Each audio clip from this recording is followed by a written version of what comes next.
Do you want to run faster? Then you need to slow down.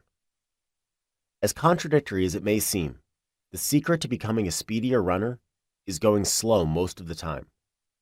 The key difference between runners who realize their full potential and those who fall short is the amount of slow running that each group does. Recent analyses of the world's best runners, the first studies to rigorously assess how these athletes really train, have revealed that they spend about 4/5 of their total training time below the ventilatory threshold, or running slow enough to carry on a conversation. New research also suggests that non-elite runners in the recreationally competitive category improve most rapidly when they take it easy in training more often than not. The vast majority of runners, however, seldom train at a truly comfortable intensity. Instead, they push themselves a little day after day, often without realizing it. If the typical elite runner does 4 easy runs for every hard run, the average recreationally competitive runner, and odds are you're one of them, does just 1 easy run for every hard run. Simply put, running too hard too often is the single most common and detrimental mistake in the sport. As mistakes go, this one is pretty understandable. Going fast in training makes intuitive sense to most runners. After all, the purpose of training is to prepare for races, and the purpose of racing is to see how fast you can reach the finish line. Nobody denies that running fast in training is important.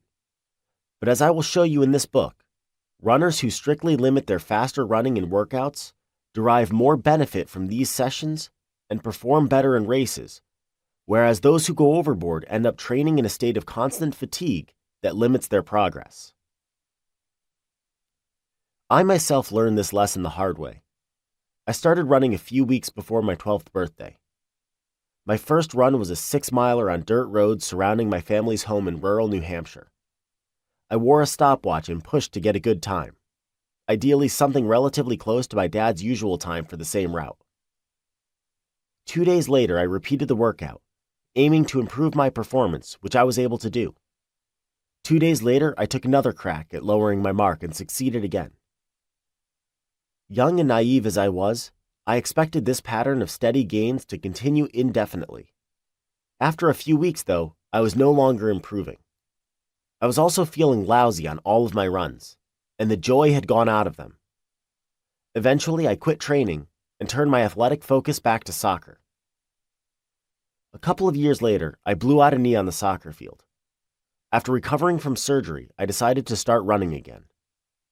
As chance would have it, one of the coaches at my high school was Jeff Johnson, a brilliant mentor of young runners who had the distinction of being Nike's first employee and the man who named the company. Jeff's coaching philosophy was heavily influenced by that of Arthur Lydiard, a New Zealander who had revolutionized the sport in 1960 with a method that featured lots of slow, comfortable running and modest amounts of speed work.